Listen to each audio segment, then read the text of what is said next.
Orange, eo anilanao.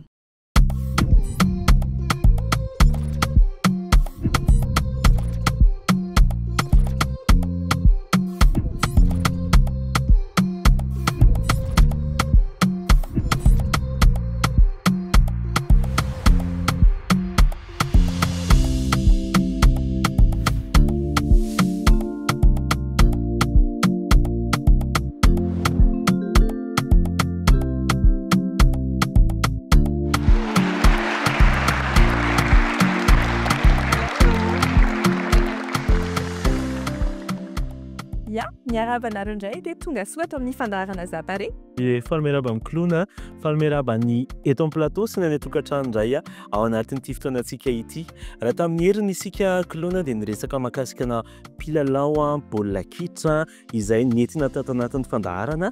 Ny hany kosa indray isika dia hiresaka mahakasikana jeux vidéo sy mpilalao tovovavy sangany dia sangany ao anatin'ny taranja anankiray io. Ie, mpilalao Tekken, izany tsy nilalao Tekken tamintsika. Tena zany kosa aloha tena hoe kilalao isan'andro. Tena zany mihitsy.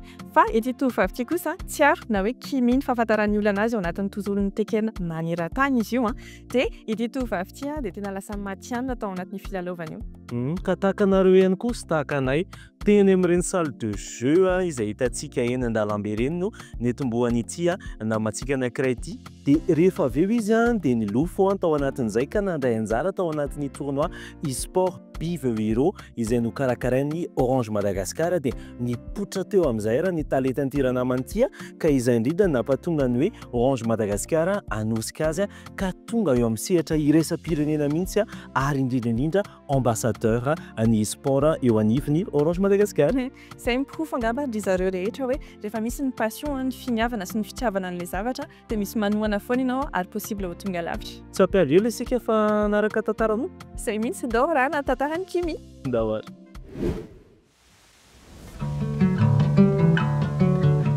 Fanomezany Sotsiaro na hoe Kimi. Tovovavy vao 20 taona monja izy, mbola mpianatra, tafalatsaka tao anatin'ny tontolon'ny jeux vidéo rehefa nentin'ny namany miditra tao anatina salle de jeu teny tanàna teny. Ahoana io? Pitserin-dry ty option ty. Zay. Dia akisakindry. Tamin'ny 2022 zaho no niditra salle de jeu voalohany dia nianatra mikitikika Tekken sotra izany dia nanomboka aty. Dia nisy olona vonona ny ampianatra dia teo hoe andao dia avy eo nanomboka tamin'izany nisy ny tournoi vehivavy voalohany dia nasaina nandray anjara tamin'izay dia ohatran'ny hoe nafinaritra ilay tamin'ilay izy dia nanomboka tamin'iny no vonona ny handeha lavitra anatin'ilay jeu. Rehefa mahay ihany ry zany mora mahay kely ndry. Tonga izy dia tia avy hatrany ary nanomboka teo dia tsy tafiala teny an-tanany intsony ny manety. Dia mora mahay tena mahay.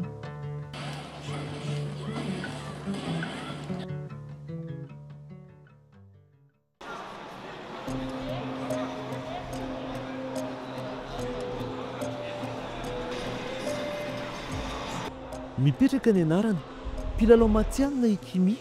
Tsy misy tsy mahafantatra azy raha ao anatin'ny tontolon'ny jeux vidéo Tekken eto Madagasikara ka hatrany Afrika. Fitiavana tonga ho azy ary tena fiainany tanteraka amin'izao.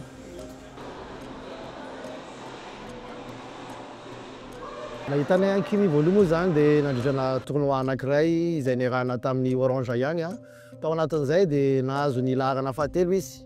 Mendrika ity tovovavy ity satria jeu natokana ho an'ny lehilahy ilay izy raha ho an'ny ankamaroan'ny olona zany no mitsara. Nefa dia tovovavy izy ary nahazo top 3 tao anatin'izay ary tao aorianan'izay ihany koa izahay no naniry nitsiry tao aminay zany ny hevitra hoe andao Kimi ho alaina hiditra anatin'ny ekipa ary ho atao ambassadrice ny Orange Madagascar amin'ny sehatra e-sport.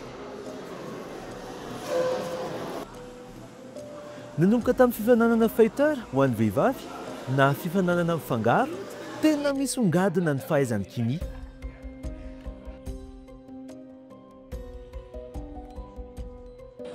Tournoi nanamarika ana voalohany indrindrany tamin'izaho top 3 fighter tany Ankatso. Izay no nahazoako hoe podium voalohany izany. Dia ny tournoi ta Swahili tany Kenya dia ny ampena tournament tany Poitiers dia ny Congo e-sport tany Congo. Izay ny tournoi tena nanamarika anahy. Anatin'ilay jeux be dia be mihitsy ny zavatra mila ianarana sy fantarina dia mila vonona tsara koa mental satria tsy voatery hoe harezy foana fa raha ohatra ka hoe rezy manambony moral hoe vitako io dia miezaka tsara foana dia atao. Manasa anareo efa rehetra hiditra ao anatin'ny monde-ny sport, tady ny discipline mety aminareo dia exploitena tsara. Rehefa passionné nareo dia vonona ny velatra lavitra foana. Sady ny sport zao eto Madagasikara efa manana avenir be mihitsy dia manasa anareo hilalao jeu. Rehefa nanaraka ny horonan-tsary mahakasika isika dia ho ampandrosotsika indray izy satria maromaro ny fanontaniana tsara ho fantarinao any an-tokantrano manodididina an'izay hoe talenta, passion, fitiavana manokana izay no ampandrosan'ny Kimi isika. Dawary. Pasosy Kimi, mahazo toerana. Ny lalao tany anatin'ireny salle de jeu reny ianao dia rehefa avy eo tonga amina sehatra iraisam-pirenena. Ohatrohatry ny ahoana ny miainanao an'izay rehetrarehetra izay Kimi? Ilay izy aloha tsy napoziko mihitsy hoe za vehivavy kely ity andeha hiditra salle de jeu zany. Fa rehefa tena nitaritina dia nazoto. Dia teo dia ohatran'ny hoe vonona nianatra ilay izy dia lasa passion ho azy ilay izy. Dia ohatr'izay. Ohatrany ahoana hoe milalao amin'ny sehatra iraisam-pirenena izany? Ilay izy aloha mila kotrana be mihitsy dia mila finiavana hoe vonona ny andeha lavitra ao anatin'ilay izy fa raha ohatra ka tsy manana izay finiavana izay dia rehefa ilay mora resy ireny moa ao anatin'ny jeu moa misy an'izay foana. Mila mataty resy, rehefa resy dia mila manarina dia mila manana izay toe-tsaina izay hoe vonona niatrika. Sehatra iraisam-pirenena izay no lalohanao teo inona indray mety hoe dingana manaraka eritreretinao na? Mbola ilalao any ivelany ihany aloha. Anatrika ny Tekken World Tour. Izy foana izy ity manko isan-taona. Dia eo na ny mpilalao matianina na Tekken. Fa ny tena tiako koa mifampikontra amin'olona ohatrany hoe olona hafa mihitsy ankoatran'ny eto Madagasikara zany hoe maka expérience vaovao mihitsy. Iza zao joueur tena filalaovanao anaty izay Tekken izay? Jun Kazama.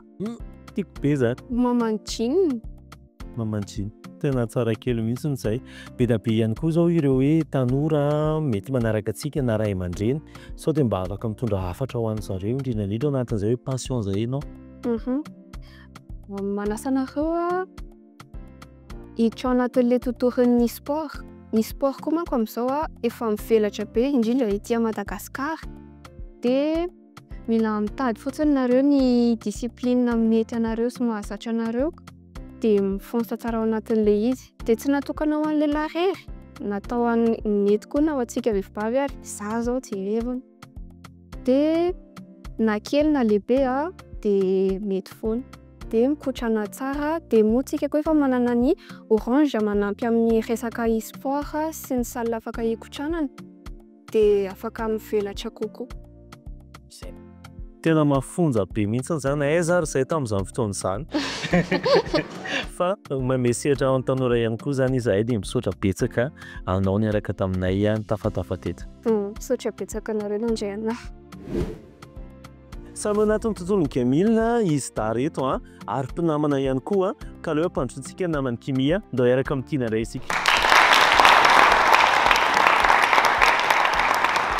Tatrasoa Tina, mahazo toerana.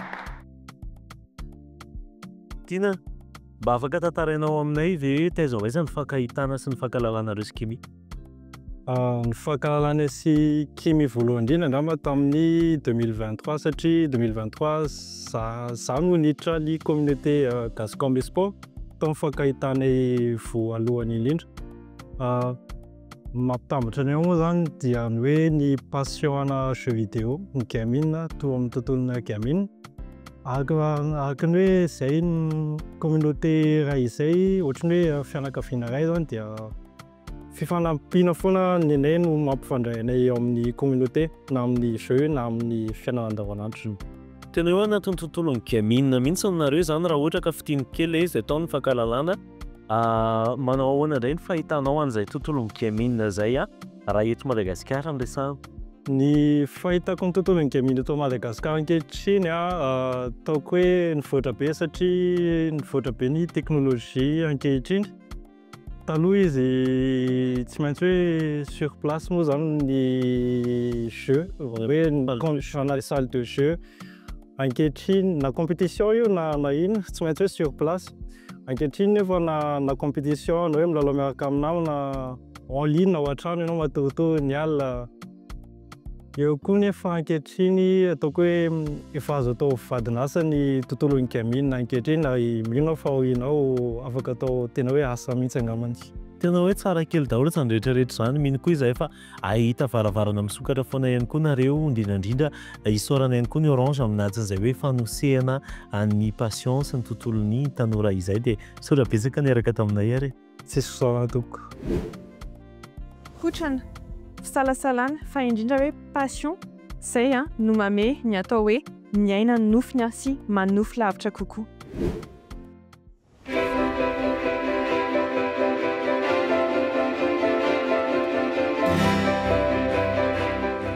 Adiny valo isan-kerinandro indraindray mihoatra an'izay ny fokotrana ny kimi ao amin'ny salle e-sport ny Orange Madagasikara ao amin'ny Gare.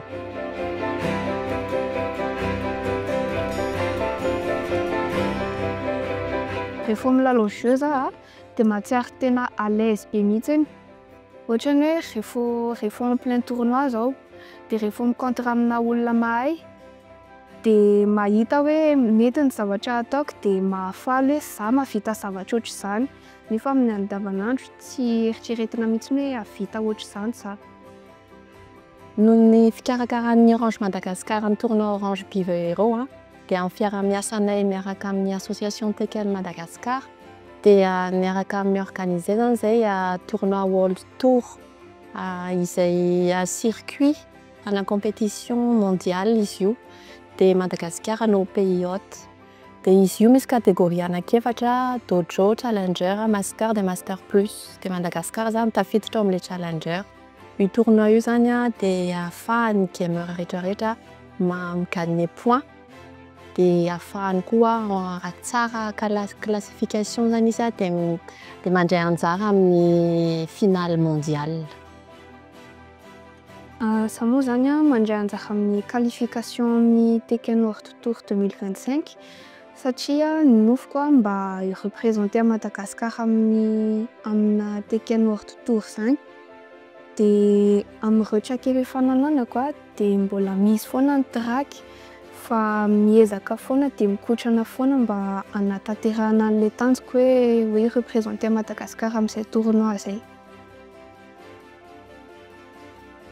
Miaraka amin'ny Orange Madagasikara mipotra ny talenta misandratra ary tonga lavitra. Porofony kimiatsika fa rehefa tena hoe hifantohana ny zavatra anankiray ohatra ny jeu vidéo io izay tsy kilalao ihany dia tena mahatonga lavitra ka rehefa miresaka fivoarana sy hoe nofinofy ihany tsika dia ndao ary ampititra an-tsehatra sy handray an'ilay tena hoe tompona andraikitra nanohana an'ireo tanora ao anatin'ny tietsika sy.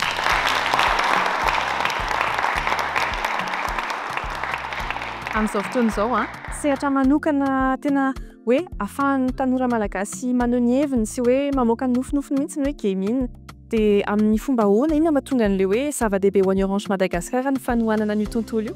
Ny sport dia lalao jeu vidéo no ahafantarana anazy. Marina fa tena mbola vaovao tokoa ilay izy eto Madagasikara fa ny Orange tamin'ny taona 17 dia nanao organisation na Orange Sport Experience tournoi panafricain izy io dia nandraisan'i Madagasikara anjara tamin'izay fotoana izay. Nisongadina tamin'io zany ireo talenta malagasy na tompon-daka ny Afrika. Dia nanomboka tamin'izay zany dia ny Orange no nanohana an'ireo communauté e-sport eto Madagasikara. Ny Orange Bivero dia fifananana propre amin'ny Orange Madagasikara. Fifananana maimaimpoana izy io dia ahafahan'ireo communauté rehetrarehetra mandray anjara dia misy ny jeu maromaro mandritra ny andro io, roa andro izy io ary eto amin'ny Orange Digital Center no anaovanay anazy. fifaninanana ahafahan'ireo ankizy manaitraikefa sy mizara ny fahaizany tsirairay. Tovavy tanora vao eritseriny nefa mana-talenta ary indrindra hoe passionné sangamana afaka miezantsika ny tantaram-piainana ny chimie izay narantsika teo eny. Ohatrany ahoana amin'ny herinandro raiky aloha? Mbola tanora ny chimie indray. Dia efa impressionné tamin'ny chimie ianao misy azy atao hoe Cédric zay zay no tantara ho hitantsika jereo amin'ity sombiny ity. Amin'ny fahaizan'ny felo taranja tekenina manoritra ny lalany chimie miaraka amin'ny fahazotony sy ny fanohanany Orange Madagascar mampiseho izy fa ny fitiavana dia mety hahatonga lavitra. Ny ho an'ny manaraka tantara vaovao, fitiavana sy talenta vaovao. Miaraka amina tanora malagasy iray hafa isika misongadina ao anatin'ny maro. Izany dia ho hitanao anatin'ny fandaharana Zapare.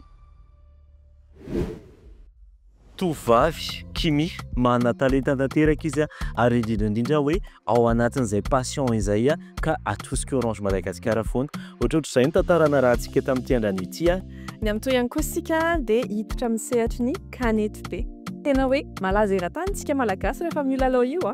Misy ankizy lakely anankiray fa ankizy lakely azo lasaina hoe mbola ankizy lakely izy. Ie tena kely dia kely ihany koa izy satria tsy tantarainay aminareo eo fa tena ankizy kely mihitsy izy ao anatin'izay.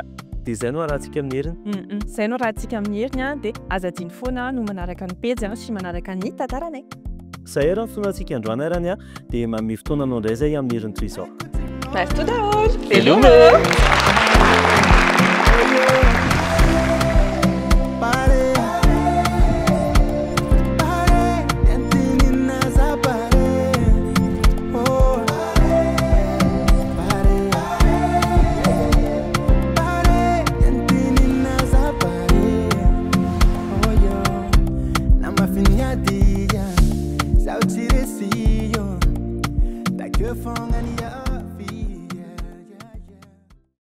Orange, Ioanni Lanao.